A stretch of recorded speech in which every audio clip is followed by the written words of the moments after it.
أما بعد فإن أحسن الكلام كلام الله وأحسن الهدي هدي محمد صلى الله عليه وسلم وشر الأمور محدثاتها وكل محدثة بدعة وكل بدعة ضلالة وكل ضلالة في النار.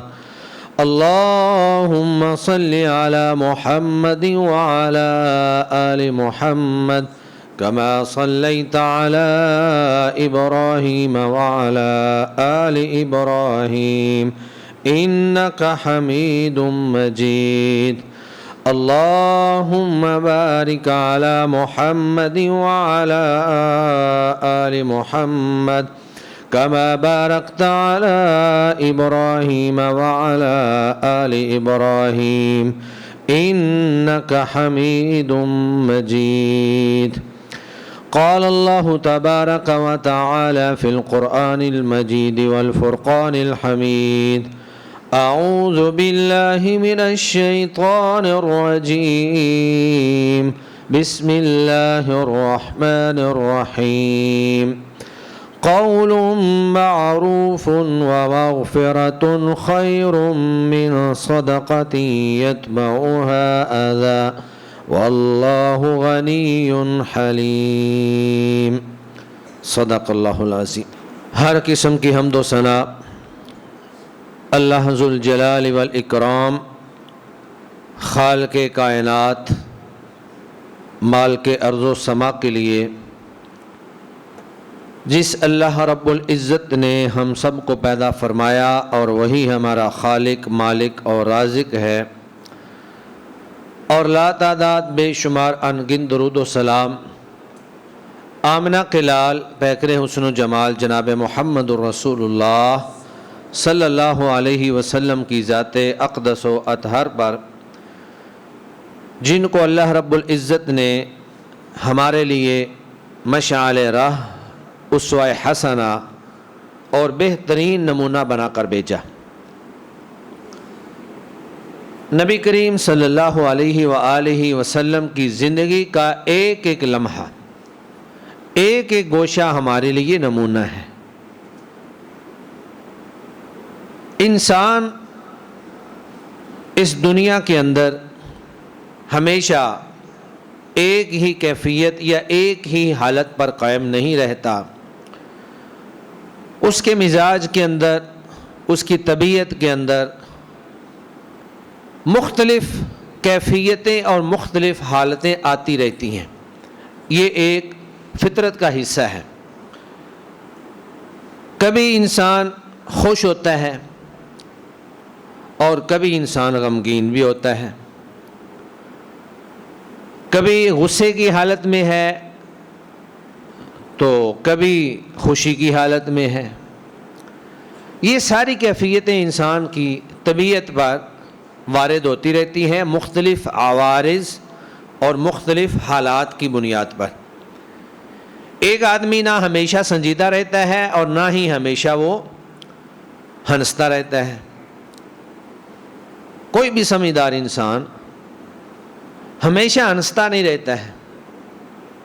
ہاں، البتہ وہ شخص جس کو اللہ تعالیٰ نے عقل کی نعمت سے محروم کر دیا ہو، ان کو ہم دیکھتے ہیں کہ وہ ہمیشہ چلتے پھرتے بلا موقع، بلا وجہ بھی مسکرا رہے ہوتے ہیں، ہنس رہے ہوتے ہیں. لیکن عقل و شعور سے بہرہ مند انسان وہ حالات، مواقع، کیفیات، ہر چیز کو دیکھ کر اپنی کیفیت بناتا ہے.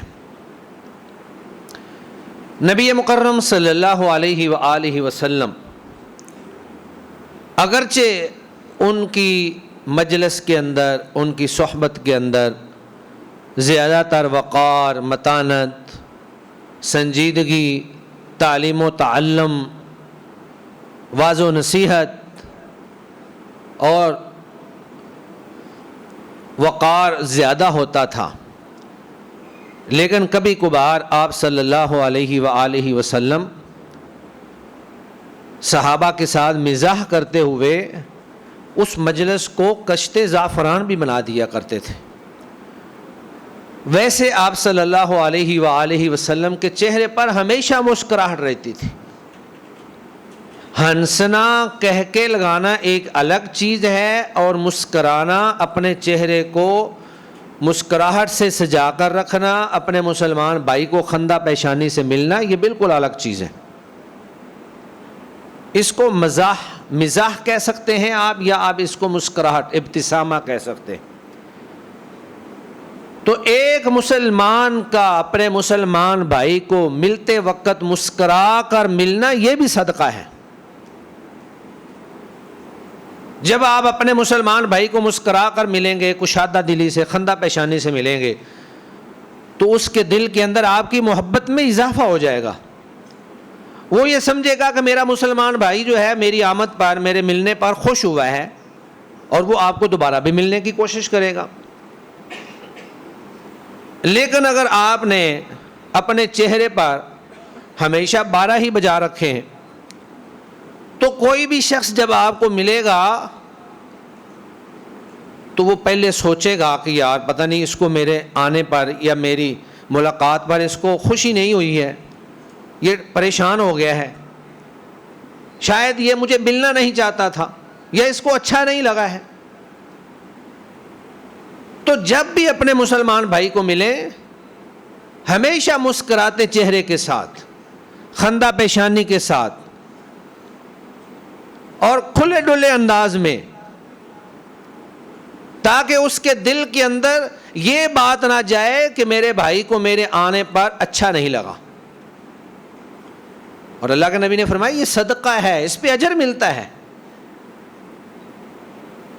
اور جب آپ کسی کو اچھے انداز میں ملیں گے، اس کی طبیعت بھی فریش ہو جائے گی، اور یہ نفسیاتی جو عوارض ہیں یا جو حالات انسان کے اوپر وارد ہوتے ہیں، یہ صرف ایک بندے تک محدود نہیں رہتے، یہ آگے بھی پھیلتے ہیں۔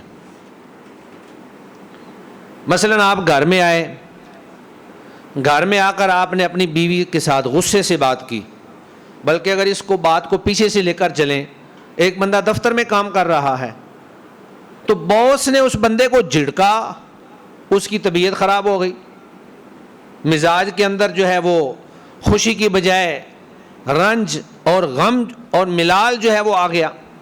اب وہ جب گھر جائے گا تو اس کا اثر سب سے پہلے گھر والوں پہ نکلے گا، بیوی پہ نکلے گا، بچوں پہ نکلے گا، اور پھر وہ اثر ان کا آپس میں باہمی طور پر وہ سارے ایک دوسرے کے ساتھ کھینچے اور تناؤ کا شکار ہو جائیں گے۔ اور اگر ایک شخص گھر جب آتا ہے باہر سے، دفتر سے اس کو کوئی پریشانی نہیں ہوئی، کاروبار میں اس کو کوئی پریشانی نہیں ہوئی، گھر میں آیا، ریلیکس ہے، بڑا خوش ہے، تو اس کے خوشی کو دیکھ کر گھر والے بھی خوش ہو جاتے ہیں، اور پورا گھر جو ہے وہ خوشی سے بھر جاتا ہے۔ تو مومن، ایک مسلمان شخص، وہ کسی کو اذیت دینے کا باعث نہیں بنتا ہے، کسی کو تکلیف دینے کا باعث نہیں بنتا ہے۔ اور یہ نفسیاتی اذیت اور تکلیف ایسی چیز ہے کہ اگر آپ اگلے کو تکلیف دیں گے تو آپ کو خود بخود ہی آئے گی۔ یعنی دوسروں کو غمگین کر کے، دوسروں کو پریشان کر کے، دوسروں کو دکھ دے کر آپ یہ کہیں کہ میں خوش ہو جاؤں گا یا مجھے تکلیف نہیں پہنچے گی، یہ ہو ہی نہیں سکتا ہے۔ خوش رہنے کے لیے خوشیاں بانٹنا پڑتی ہیں، اپنے آپ کو ریلیکس رکھنے کے لیے دوسروں کو ریلیکس رکھنا پڑتا ہے، ورنہ یہ اللہ نے طبیعتیں ایسی بنائی ہیں کہ لاشعوری طور پر ہی انسان کی طبیعت پر اس کا اثر پڑتا ہے۔ تو ایک مسلمان انسان وہ اپنی ان کیفیتوں کو بھی، خوشی کی کیفیت یا غمی کی کیفیت، مسکراہٹ، ابتسامہ یا قہقہ، ان چیزوں میں بھی پیارے نبی صلی اللہ علیہ وآلہ وسلم کی سنت، آپ کے طریقے کو اپناتا ہے کہ آپ صلی اللہ علیہ وسلم کا طریقہ کار کیا تھا۔ اللہ کے نبی صلی اللہ علیہ وآلہ وسلم ہلکا پھلکا مزاح بھی کر لیا کرتے تھے اور اپنے چہرے پر ہمیشہ مسکراہٹ سجا کے رکھتے تھے. یہ آپ کی محبت تھی, یہ آپ کا اخلاق عالیہ تھا, یہ آپ کی اپنے صحابہ کے ساتھ شفقت اور نرمی تھی, جس وجہ سے صحابہ کرام رضوان اللہ علیہم اجمعین آپ کے ساتھ جڑے ہوئے تھے. قرآن مجید میں اللہ نے اس کو بیان کرتے ہوئے فرمایا فَبِمَا رَحْمَةٍ لِنْتَ لَهُمْ, کہ اے نبی صلی اللہ علیہ وسلم آپ اللہ کی رحمت سے ان کے لیے آپ نرم ہیں. اللہ کی یہ رحمت ہے, یعنی اگر کسی کے دل میں اللہ نے نرمی پیدا کر دی ہے تو سمجھ لیں کہ اس کے اوپر اللہ کی بہت بڑی رحمت ہے. فَبِمَا رَحْمَةٍ مِّنَ اللَّهِ لِنْتَ لَهُمْ وَلَوْ كُنْتَ فَظًّا غَلِيظَ الْقَلْبِ لَانفَضُّوا مِنْ حَوْلِكَ.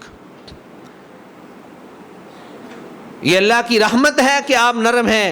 اگر آپ سخت مزاج ہوتے, سخت دل ہوتے, ترش زبان ہوتے تو یہی صحابہ جو آپ کے ساتھ ملے ہوئے ہیں, آپ کے ساتھ محبت کا اظہار کرتے ہیں, آپ کے اوپر اپنی جان بھی نشاور کر دیتے ہیں, آپ کے لیے اپنا تن من دھن سب کچھ قربان کر دیتے ہیں, یہ بکھر جاتے. اور یہ جو ایک اجتماع, ایک معاشرہ, ایک جماعت اور یہ جو ایک گروپ بن گیا ہے آپ کے صحابہ کا, یہ ختم ہو جاتا. تو کوئی بھی شخص اگر خوش مزاجی کا مظاہرہ کرے, ترش روئی کا مظاہرہ کرے, اس کے اپنے بہن بھائی بھی اس کو چھوڑ جاتے ہیں. اور اگر کوئی آدمی اچھے اخلاق والا ہو, شیریں کلام کرتا ہو, نرم گفتگو کرتا ہو, میٹھے بول بولتا ہو, تو پھر دشمن بھی آہستہ آہستہ اس کے دوست بن جاتے ہیں کہ دیکھو یار یہ کتنا اچھا آدمی ہے, اس نے بات کتنی کمال کی ہے, اس کی گفتگو کتنی اچھی ہے. تو آپ صلی اللہ علیہ وآلہ وسلم کی گفتگو تو ہمارے سامنے ہے, احادیث کی شکل میں, قرآن مجید کی شکل میں. پہلے اللہ نے قرآن مجید نازل کیا, اللہ کے نبی نے ہمیں پڑھ کر آگے بتلایا, اور احادیث آپ صلی اللہ علیہ وسلم کہ یہ ساری آپ کی گفتگو ہی ہے جو ہمارے سامنے اس وقت ذخیرہ احادیث کی شکل میں موجود ہے. اللہ اکبر. تو مزاح شریعت میں جائز ہے, لیکن چند شرائط کے ساتھ. یہ مزاح سے مراد آپ نے کہکا نہیں لینا, یا ابتسامہ مسکراہٹ مراد نہیں لینی. مسکراہٹ تو ہمیشہ آپ کے چہرے پر ہوگی, اور کہکا یہ ہے کہ انسان بلا موقع محل زور زور سے ہنسے, کسی بات پر کوئی ہنسی والی بات ہو یا نہ ہو, اس کے اوپر اتنا زور سے ہنسے کہ اس کے سارے دانت نظر آنا شروع ہو جائیں, اسی طرح حلق کا قوہ جو ہے وہ نظر آنا شروع ہو جائے. تو کہکے کا حکم میں انشاءاللہ آخر میں بیان کرتا ہوں. پہلے آپ کے سامنے وہ چند ایک چیزیں, وہ شرائط, وہ حدود و قواعد اور ضوابط وہ آپ کے سامنے بیان کروں گا کہ آپ مزاح کر سکتے ہیں, لیکن مزاح کے اندر ان حدود و قواعد کا لحاظ رکھنا ضروری ہے. ایک مومن بندہ جو ہے وہ لا یعنی کام نہیں کرتا ہے, فضول کاموں میں نہیں پڑتا ہے. اس کی زندگی ایک با مقصد زندگی ہوتی ہے, وہ اپنی زندگی جو ہے وہ مقصد کے تحت گزارتا ہے. تو سب سے پہلی شرط یہ ہے کہ آپ مزاح میں اسلام, شریعت, قرآن, حدیث, اسلامی شعائر کا مذاق نہیں اڑائیں گے. یعنی مذاق کے اندر بھی دین کا مذاق نہیں اڑایا جائے گا. نبی مکرم صلی اللہ علیہ وآلہ وسلم کے دور میں منافقین جو ہیں وہ مسلمانوں کا مذاق اڑایا کرتے تھے, دین کا مذاق اڑاتے تھے, اللہ کے نبی کا مذاق اڑاتے تھے, اللہ کے بارے میں عجیب و غریب قسم کی باتیں کر جایا کرتے تھے. تو اللہ تعالیٰ نے سورہ توبہ میں فرمایا وَلَئِن سَأَلْتَهُمْ لَيَقُولُنَّ إِنَّمَا كُنَّا نَخُوضُ وَنَلْعَبُ, کہ آپ ان سے اگر پوچھیں کہ بھائی تم اللہ کا مذاق کیوں اڑا رہے ہو, نبی کا مذاق کیوں اڑا رہے ہو, دین کا مذاق کیوں اڑا رہے ہو, تو آگے سے کہتے ہیں جی انما کننا نخوض ونلعب, ہم تو کھیل کود کر رہے تھے. تو اللہ نے پھر آگے فرمایا قل اب اللہ وآیاتہ ورسولہ کنتم تستہزئون لا تعتذروا قد کفرتم بعد ایمانکم. کیا مذاق کے لیے تمہیں اللہ کی ذات ہی نظر آئی تھی؟ اللہ کے رسول ہی نظر آئے تھے؟ اللہ کی آیتیں ہی نظر آئی تھیں؟ ہمارے ہاں بھی لوگ جو ہیں اس کو بڑا ہلکا سمجھتے ہیں. کسی کی داڑھی کا مذاق اڑائیں گے, داڑھی کو مختلف چیزوں کے ساتھ تشبیہ دیں گے, دیکھو یار اس کی داڑھی کیسی ہے. اور اگر کوئی شخص پیارے نبی صلی اللہ علیہ وسلم کے حکم پر عمل کرتے ہوئے شلوار کو ٹخنوں سے, اپنے کسی بھی لباس کو ٹخنوں سے اونچا کر لے تو اس کا مذاق اڑانا شروع کر دیں گے. دین کی کسی بھی چھوٹی سی چھوٹی چیز کا مذاق جو ہے یہ بھی کفر ہے. قرآن مجید میں اللہ نے فرمایا کہ تمہیں مذاق کرنے کے لیے دین کی باتیں ہی نظر آتی ہیں. علماء کا مذاق اڑائیں گے, مساجد کا, مدارس کا مذاق اڑائیں گے. اللہ فرماتے ہیں لا تعتذروا, تمہارا کوئی عذر قابل قبول نہیں ہے. قد کفرتم بعد ایمانکم, تم نے ایمان لانے کے بعد کفر کیا ہے.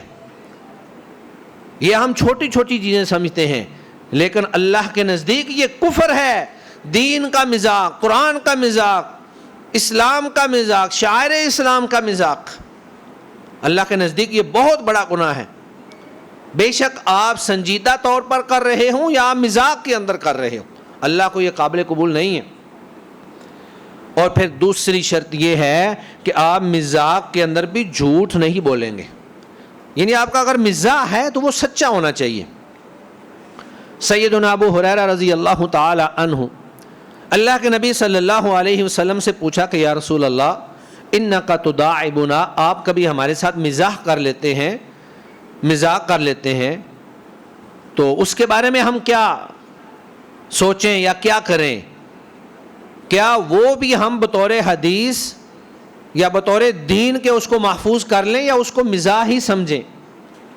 تو اللہ کے نبی نے فرمایا کہ اس زبان سے سچ کے علاوہ نہیں کچھ نکلتا. مزاح کے اندر بھی اگر کوئی بات ہوگی تو وہ بھی سچی ہوگی. مزاح کے اندر بھی اگر میں کوئی بات کروں گا تو وہ سچ ہوگا, وہ جھوٹ نہیں ہوگا. اور جو شخص لوگوں کو ہنسانے کے لیے جھوٹ بولتا ہے اس کے لیے اللہ کے نبی صلی اللہ علیہ وسلم نے وعید بیان فرمائی ہے. سنن ابو داود کی روایت ہے, امام البانی نے حسن کہا ہے, وَيْلٌ لِلَّذِي يُحَدِّثُ فَيَكْذِبُ لِيُضْحِكَ بِهِ الْقَوْمُ وَيْلٌ لَهُ وَوَيْلٌ لَهُ. 3 بار اللہ کے نبی نے فرمایا وَيْلٌ لَهُ. ہلاکت ہے اس شخص کے لیے جو لوگوں کو ہنسانے کے لیے جھوٹ بولتا ہے, تو اس کے لیے ہلاکت ہے, اس کے لیے ہلاکت ہے. آج افسوس کی بات یہ ہے کہ ہمارے ہاں اس جھوٹ کو ایک فن کا درجہ دے دیا گیا ہے. جتنے قسم کے جوکر اور مراسی قسم کے لوگ ہیں ٹی وی کے اوپر بیٹھ کر سب جھوٹ بول رہے ہوتے ہیں, کوئی سچائی نہیں ہوتی, صرف اس لیے کہ جو لوگوں کو ہنسانا ہے ہم نے. تو لوگوں کو ہنسانے کے لیے جھوٹ کی اجازت نہیں ہے. جھوٹ کسی بھی طرح جائز نہیں ہے, نہ سنجیدگی میں جائز ہے نہ مذاق کے اندر جائز ہے. جھوٹ جھوٹ ہی ہے.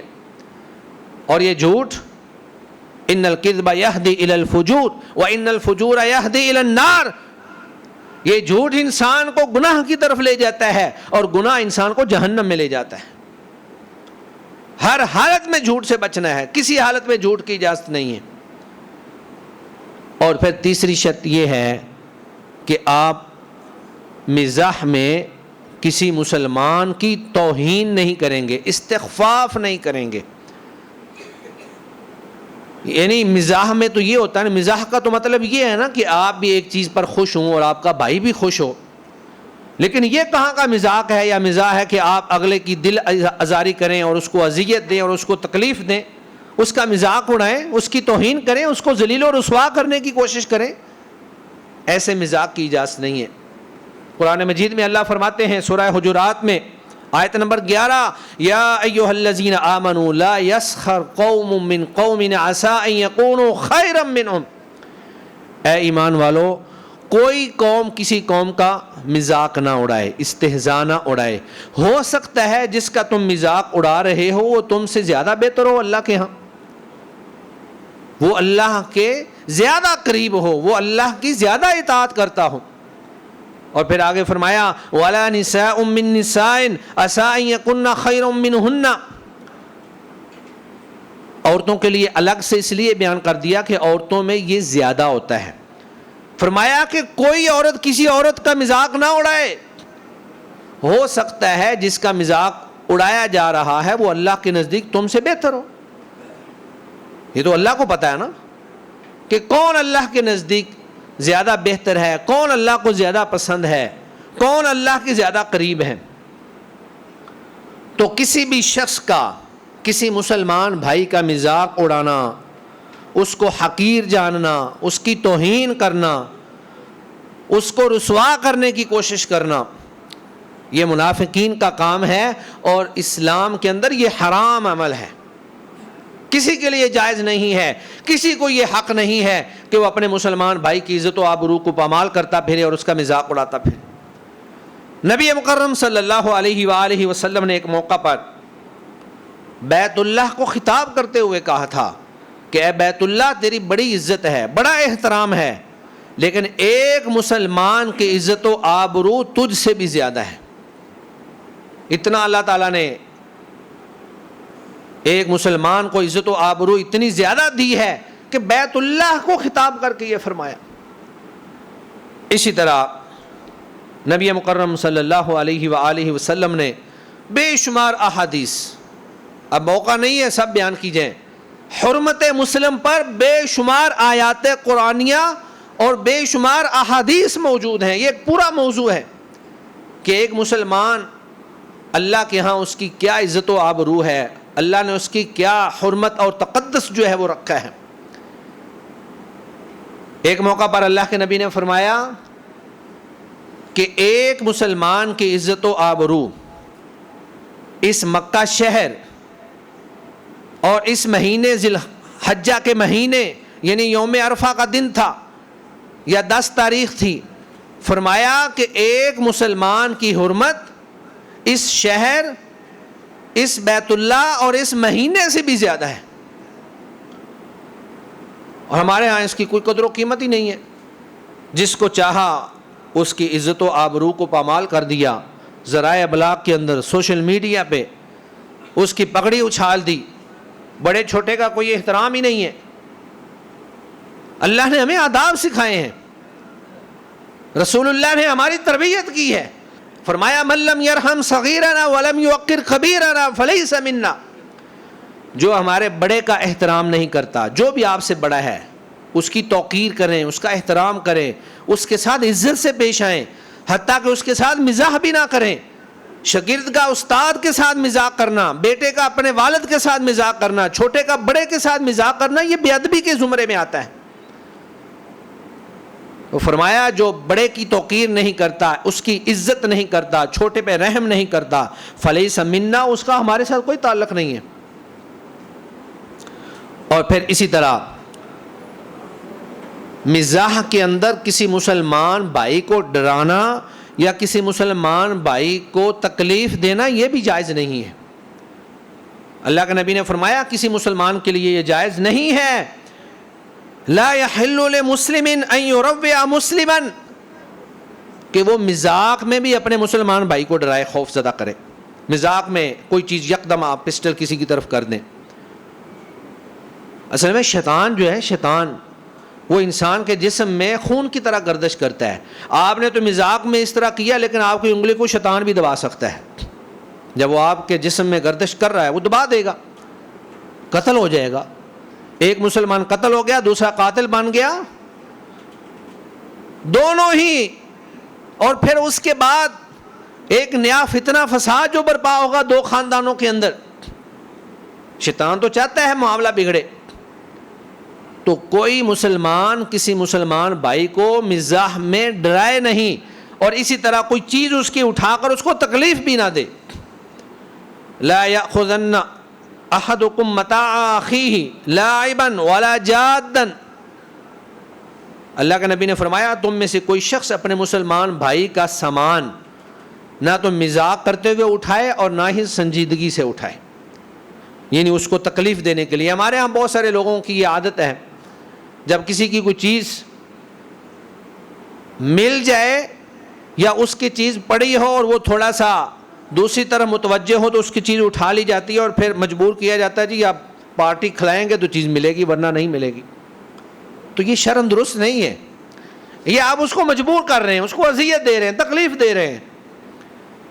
بھئی اس کی چیز آپ کو ملی ہے تو آپ کا یہ فرض ہے کہ آپ اس تک امانت پہنچائیں، اور اگر وہ متوجہ نہیں ہے تو اس کو بتائیں کہ بھائی دیکھو یہ تمہارا موبائل پڑا ہے، تمہاری چابی گر گئی ہے، اس کو اٹھا لو، اس کو سنبھال لو۔ نئے چکروں میں نہ پڑیں، پارٹیوں کے چکروں میں نہ پڑیں۔ آج اگر آپ پارٹی ڈالیں گے کل آپ کو بھی ڈال سکتی ہے، لیکن میں سمجھتا ہوں کہ جب اللہ کے نبی نے منع فرما دیا تو آمنا و صدقنا، چھوڑ دیں ان چیزوں کو۔ جو چیز اللہ کے نبی نے پسند نہیں فرمائی ہم بھی وہ نہ کریں، یہی ہے محبت کا تقاضا۔ اور پھر مذاق میں ایک چیز یہ بھی ہے کہ ایک مزاح ان شرائط کو سامنے رکھ کر ایک حد تک رہے، یعنی ایسا نہیں ہونا چاہیے کہ بس ہر وقت آپ مزاح میں ہی لگے رہیں۔ بعض لوگوں کی عادت ہوتی ہے کہ انہوں نے ہر بات کو مذاق میں ڈال لینا ہے، سنجیدگی ان کے اندر آتی ہی نہیں ہے۔ تو ایک مومن بندہ جو ہے وہ باوقار ہوتا ہے، صاحب اخلاق ہوتا ہے، دوسروں کو تکلیف نہیں دیتا، وہ ہر وقت جوکر نہیں بنا رہتا، وہ ہر وقت میراثیوں والے کام نہیں کرتا رہتا۔ ہاں البتہ کبھی کوئی موقع بنے تو مزاح کر بھی لیتا ہے، لیکن ان حدود و قیود کو سامنے رکھ کر، یعنی جس میں دین کا استہزاء نہ ہو، جس میں جھوٹ نہ ہو، کہ جس میں کسی مسلمان بھائی کی توہین نہ ہو، جس میں کسی مسلمان بھائی کو ڈرانا مقصود نہ ہو، اس کو اذیت دینا مقصود نہ ہو،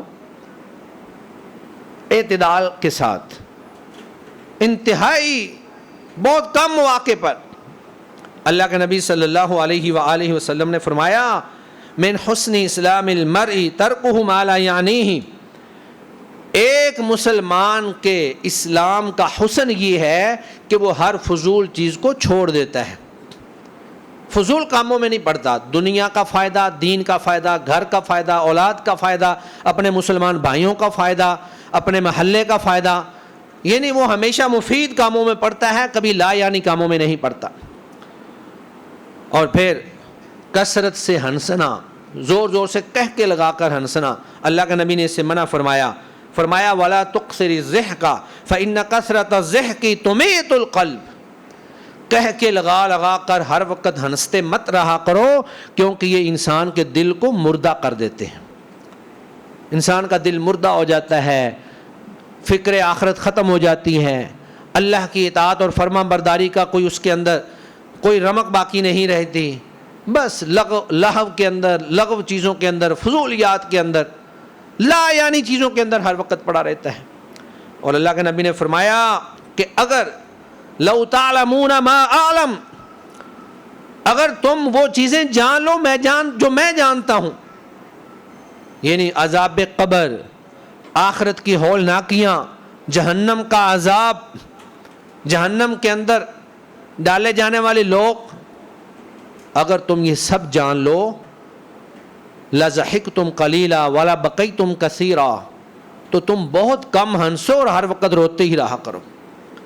یعنی اگر تم اس کو سامنے رکھ لو، قبر میں انسان کے ساتھ کیا کچھ ہوگا، قیامت کے دن کا منظر کیا ہوگا، جہنم کی ہولناکی کیا ہے، انسان اگر ان چیزوں کو سامنے رکھے تو یہ فضول کی ہنسیاں، یہ فضول کے کہہ کے بلا موقع استہزاء اور مذاق، بے محل کہہ کے لگانا، یہ اپنے آپ ہی ختم ہو جائیں اور انسان بندے کا پتر بن کر یہ زندگی گزارے۔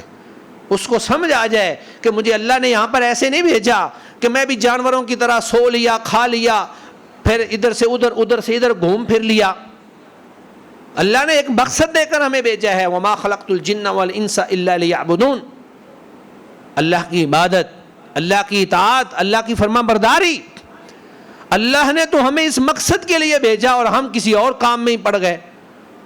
ہم سمجھتے ہیں کہ شاید ہمیں اللہ نے دنیا میں اس لیے بھیجا ہے کہ ہم بینک بیلنس بنا کر جائیں، 2-4 پلاٹ بنا کر جائیں، 8-10 گاڑیاں خرید کر جائیں، اور یہ سارا کچھ خرید خراد کے لوگوں کے حوالے کر کے ہم اللہ کے پاس چلے جائیں. اللہ نے اس لیے نہیں بھیجا ہے. یہ ضرورت ضرور ہے، اور ضرورت کو ضرورت تک رکھیں، اس کو اپنا مقصد حیات نہ بنائیں. اپنے مقصد پر فوکس رکھیں، توجہ رکھیں جس مقصد کے لیے اللہ نے ہمیں یہاں پر بھیجا تھا. باقی نبی کریم صلی اللہ علیہ وآلہ وسلم کے مزاح کے چند ایک واقعات احادیث میں موجود ہیں، لیکن وہ مزاح سچ پر مبنی تھا، اس میں جھوٹ نہیں تھا. جیسے اللہ کے نبی صلی اللہ علیہ وسلم کے پاس ایک شخص آیا اور کہا کہ یا رسول اللہ، میں سفر پہ جانا چاہتا ہوں، آپ مجھے اونٹ دے دیں. تو اللہ کے نبی نے فرمایا کہ میں تو آپ کو اونٹنی کا بچہ دوں گا. اب وہ سمجھا کہ شاید کوئی چھوٹا سا بچہ دیں گے آپ صلی اللہ علیہ وسلم. تو کہنے لگا کہ یا رسول اللہ، میں اونٹنی کے بچے سے کیا کروں گا، میں نے لمبے سفر پہ جانا ہے. تو آپ نے فرمایا کہ آپ مجھے یہ بتاؤ کہ کیا اونٹنی کا بچہ نہیں ہوتا ہے.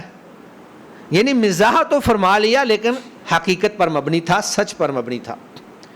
اسی طرح ایک بوڑھی خاتون آپ صلی اللہ علیہ وسلم کے پاس آئیں اور کہا کہ یا رسول اللہ، آپ اللہ سے دعا کریں اللہ مجھے جنت دے دے.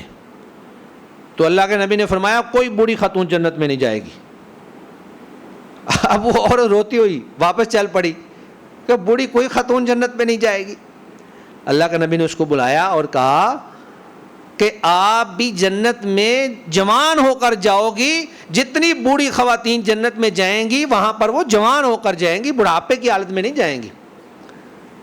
تھا مزاح لیکن حقیقت پر مبنی تھا، سچ پر مبنی تھا. تو نبی کریم صلی اللہ علیہ وسلم بھی ہلکا پھلکا مزاح کر لیا کرتے تھے. ہلکا پھلکا مزاح کرنے میں حرج کوئی نہیں ہے، لیکن وہ شرائط جو میں نے آپ کے سامنے بیان کی ہیں اس میں دین کا مذاق نہ ہو، وہ جھوٹ پر مبنی نہ ہو، کسی مسلمان کی عزت و آبرو جو ہے اس کے اوپر حملہ نہ ہو، کسی مسلمان بھائی کو ڈرانا یا خوف زدہ کرنا مقصد نہ ہو، اور پھر ہر وقت مزاح ہی مزاح نہ ہو. کبھی کبھار اعتدال کے ساتھ اگر آپ اس طرح مزاح کرتے ہیں تو اللہ کے نبی کی رہنمائی اس معاملے میں بھی ہمارے لیے موجود ہے. آپ دیکھیں اللہ کے نبی ہمیں کیا کچھ سکھا کے چلے گئے، ہنسنے کے بارے میں، کھانے کے بارے میں، حتیٰ کہ صفائی اور طہارت کے مسائل. یہودی حیران ہوا کرتے تھے، کہتے تھے تمہارا نبی کیسا ہے جو تمہیں طہارت کا طریقہ بھی بتاتا ہے کہ تم نے استنجا کیسے کرنا ہے. تو اللہ کے نبی نے کہا کہ ہاں ان سے کہہ دو کہ میں تمہارے لیے ایک باپ کی مانند ہوں. جس طرح ایک باپ اپنے بچے کو ہر چیز سکھاتا ہے، میں بھی تمہارے لیے ہر چیز باپ کی طرح ہی سکھاتا ہوں جس طرح باپ اپنے بچوں کو سکھاتے ہیں. تو نبی کریم صلی اللہ علیہ وسلم نے ہمیں ہر معاملے کے اندر رہنمائی، ہر معاملے کے اندر ہدایت، ہر معاملے کے اندر ہمیں آداب سکھلائے ہیں. اللہ تعالیٰ سے دعا ہے اللہ تعالیٰ ہمیں آپ صلی اللہ علیہ وسلم کے اسوہ حسنہ، آپ کے نمونہ اور آپ کی سنت پر عمل کرنے کی توفیق عطا فرمائے. وآخر دعوانا ان الحمد للہ رب العالمین.